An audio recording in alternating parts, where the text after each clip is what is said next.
Hello and welcome to another update. In this one I'll be covering the whole front line starting out in the northern region.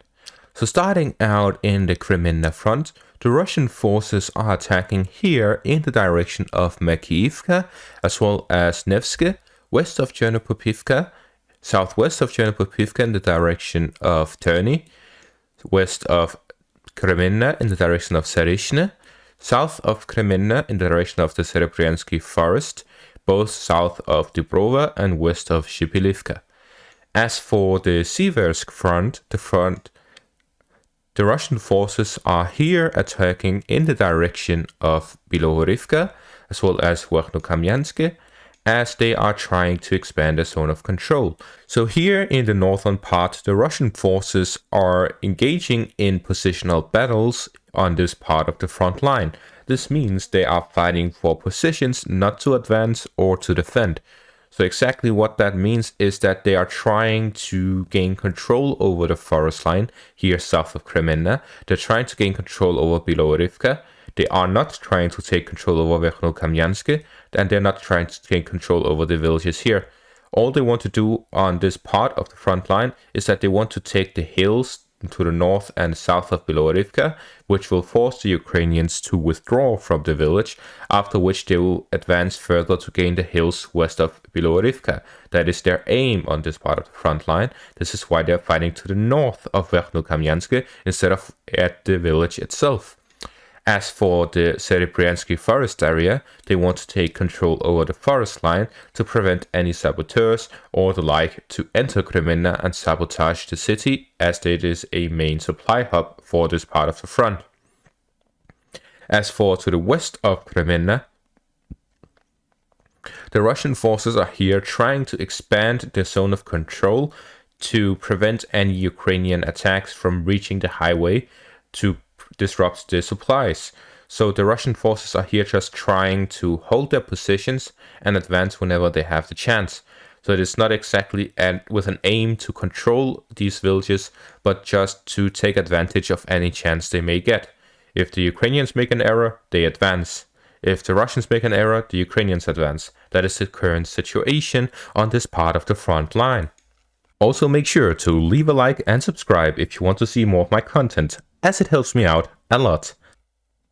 Then we move on to the Bakhmut front, where there's been a serious update as Brasov has updated their map. Brasov is a war correspondent with very close ties to Wagner. So I would say this is probably the most accurate, except for the bias he most likely has in favor of Wagner. However, it seems that he usually is a bit conservative with his maps, and he has a different style of mapping than what I do have. So there are some clashes between our mapping styles, which makes it difficult to implement his map, and there's no high quality, high definition edition of his map, so it is also very difficult to map out exactly how it is. So in correspondence with that map, Syriac Maps has uploaded his own map, which made it easier for me to map it out. However, there are some parts that Syriac didn't update that I have updated to match the Brasov map. So there are some places where I've added to the recap. Those are the ones Syriac has corresponded with. And then there are others that I haven't added to the recap. Those are the ones I mapped out based on the Brasov map. So if we add the Bakhmut recap map, and then we go through this part of the front line. So starting out, fighting continues here to the north of Selizhnyansk, as the Russian forces are trying to gain control over the hills here to the north of the village. As for the E40 highway, fighting continues here after the Ukrainian counteroffensive that ended fairly quickly with some withdrawing infantry under shelling fire. Fighting continues by Orehovo-Vasilivka, as well as here in between Orehovo-Vasilivka and Hryhorivka.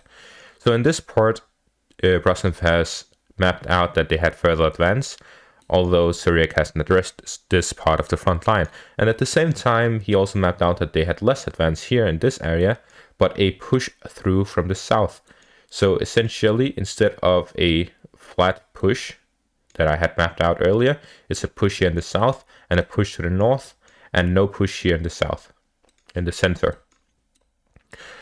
Then we see fighting has reached Bohdanivka by the exact outskirts. The map reached just the village but didn't enter the village, as well as a straight line all the way down to the road, and the fighting reached the road but they have no control over the road. So this counterattack, I'm not exactly sure if it was just repelled or what exactly happened. But according to Brosnov, the Wagnerians have control over this part.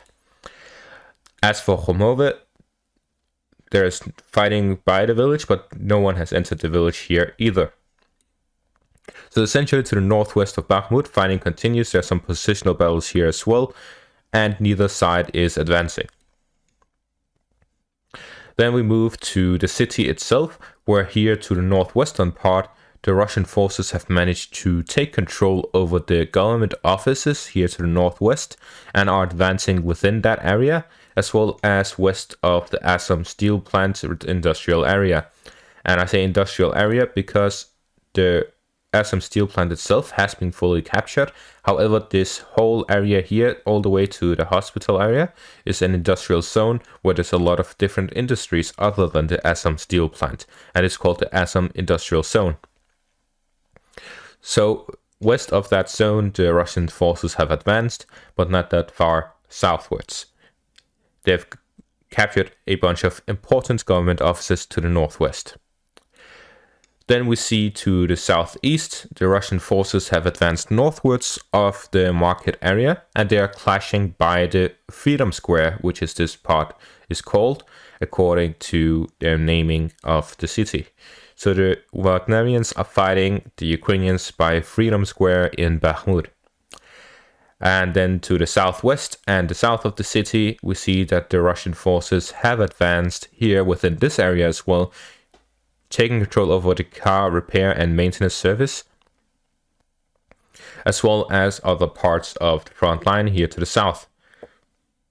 They have already reached the stadium, but fighting has not occurred within it. They are fighting by the rail lines here to the southwest of the city. And as we can see, according to the Brosnov map, there's a lot more fighting than I was actually mapping out. Then we move to the Ivanivsky part, where here Brosnov claims that the Russian forces still have control over the southern parts of this hill area, as well as the forest line to the southwest of Ivanivsky. And at the same time, they claim that they have reached the outskirts of Ivanivsky in this southwestern part. As for the center part, they have mapped out that they have less progress here in the west, but they have 2 spikes by the roads. And then according to Wagner, fighting continues by Prereshina, which is very far from the front line, but I assume it is somewhere to the west of the canal. And I just watched a video where a Ukrainian prisoner of war captured by the Wagnerians said that the way Bakhmut is being supplied isn't mainly through the roads. It is mainly through underground tunnels that reach between Bakhmut and Chesev Yar, which is here to the west. So essentially, completely cutting off Bakhmut would not cut off all supplies in and out of the city. It would only give the Russians a slight advantage by cutting off most roads, but there will still be the most important supplies in and out of the city. There's also most likely heavy supplies of ammunition in these underground tunnels. Where exactly they reach, I'm not sure, but it's somewhere within the city. Then we move on to the Avdiivka front, where here the Russian forces are attacking in the direction of Stepove, as well as Kamyanka, south of Avdiivka in the direction of the city by Upitne, in the direction of Severne by Vodiane, and in the direction of Pervomaiske from Vodiane, as well as in the center of Pervomaiske, as well as in the direction of Nevelske. So here the Russian forces are continuing their attacks over the whole front line as they try to achieve further success, getting better positions to the south and to the north of the city, cutting off the supply lines in and out of the city, as well as capturing these villages to the east, west, and north of the city. Then we move on to the Marinka area, where here the Russian forces have managed to gain control over the center of the city. I have reported on this before, but it turned out to be false news. However, now Syriac has confirmed it. The Russian forces now have control over the center. This is also reported by Deep State, And we see here to the north and to the south, the Russian forces had already advanced several areas, which made it easier for the Russian forces to actually fight in these areas. And with the control over this northern part as well, the Russian forces actually have a significant position by Marinka now. That means that the Russian forces may advance further within the next couple of weeks. Then we move on to the final part of the front line, where here the Russian forces are attacking in the direction of Pobeda, as well as Novomikhailivka and Uledar. So according to Deep State Map, fighting only occurs to the north now, not to the west, as the Russian forces have already taken control over the Dacha area here to the south of the city. Fighting continues here to the northern area, not exactly sure exactly where, but somewhere in the northern area. It could also just be artillery duels, but they're reporting it as fighting.